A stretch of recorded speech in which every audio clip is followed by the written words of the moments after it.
Bhojpuri superstar Pawan Singh को लेकर खूब कयास लगाए जा रहे हैं। कोई कह रहा है कि पवन सिंह अब आरजेडी से चुनाव लड़ेंगे। पहले उन्हें बीजेपी की तरफ से आसनसोल से टिकट दिया गया, लेकिन उन्होंने टिकट को ठुकरा दिया। साफ तौर पर अपने एक्स हैंडल पर आकर उन्होंने लिखा कि मैं भारतीय जनता पार्टी का धन्यवाद देना चाहता हूं कि उन्होंने मुझे आसनसोल से टिकट दिया, लेकिन मैं आसनसोल से चुनाव नहीं लड़ूंगा। इसके बाद लगातार राजनीतिक गलियारे में कयासों का बाजार गर्म होने लगा। अब जो खबर निकलकर सामने आई है, उस खबर के मुताबिक पवन सिंह की साठगांठ आरजेडी से हो चुकी है। आरजेडी की तरफ से पवन सिंह चुनाव लड़ेंगे, ये बात राजनीतिक गलियारे में फैल गई है। लेकिन इस वीडियो में हम आपको बताएंगे कि आखिर इस खबर में कितनी सच्चाई है। क्या सचमुच में पवन सिंह आरजेडी की टिकट पर लोकसभा चुनाव लड़ेंगे, या फिर पवन सिंह की मुलाकात जब जेपी नड्डा से हो ही गई है तो पवन सिंह बीजेपी के टिकट से ही चुनाव लड़ने वाले हैं। इस तमाम कयासों पर हम आज विराम लगाएंगे और आपको सच्ची खबर बताएंगे।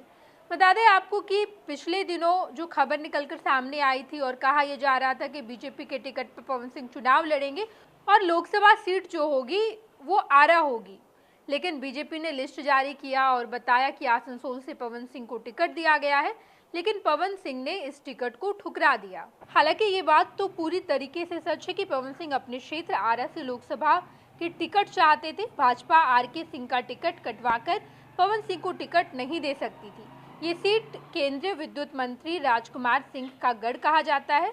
राजकुमार सिंह 1975 बैच के बिहार कैडर के भारतीय प्रशासनिक सेवा के अधिकारी और भारत के पूर्व गृह सचिव हैं। ऐसे में भाजपा ने पवन सिंह को पश्चिम बंगाल के आसनसोल से टिकट दिया। सूत्रों के अनुसार आरा सीट को लेकर पवन सिंह के विपक्ष के नेता तेजस्वी यादव से भी बातचीत हुई है। आरा सीट से चुनाव लड़ने की मंजूरी भी मिल गई है।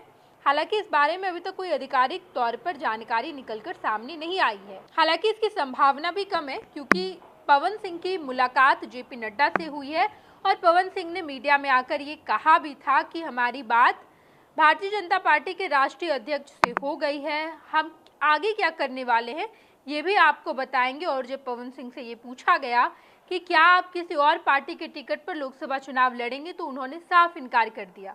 उन्होंने कहा है कि हम बीजेपी से ही चुनाव लड़ेंगे और आने वाले समय में हम आपको बताएंगे भी कि आखिर मेरा आगे कदम क्या होने वाला है और किस तरीके से समझौता हुआ है। ये तमाम बात खुद पवन सिंह मीडिया कर्मियों के सामने आकर कह दिए हैं। लेकिन राजनीतिक गलियारे में जो कयास लगाए जा रहे थे कि पवन सिंह की मुलाकात तेजस्वी यादव से हो गई है, साठगांठ हो गया है और पवन सिंह आरजेडी की टिकट पर चुनाव लड़ेंगे, ये खबर सरासर गलत है। पवन सिंह बीजेपी के टिकट से ही चुनाव लड़ेंगे, उन्होंने ये साफ कहा है। कौन सा लोकसभा सीट मिलेगा ये देखना दिलचस्प है। तमाम खबरों से हम आपको रूबरू कराते रहेंगे। देखते रहिएगा फर्स्ट बिहार झारखंड। धन्यवाद।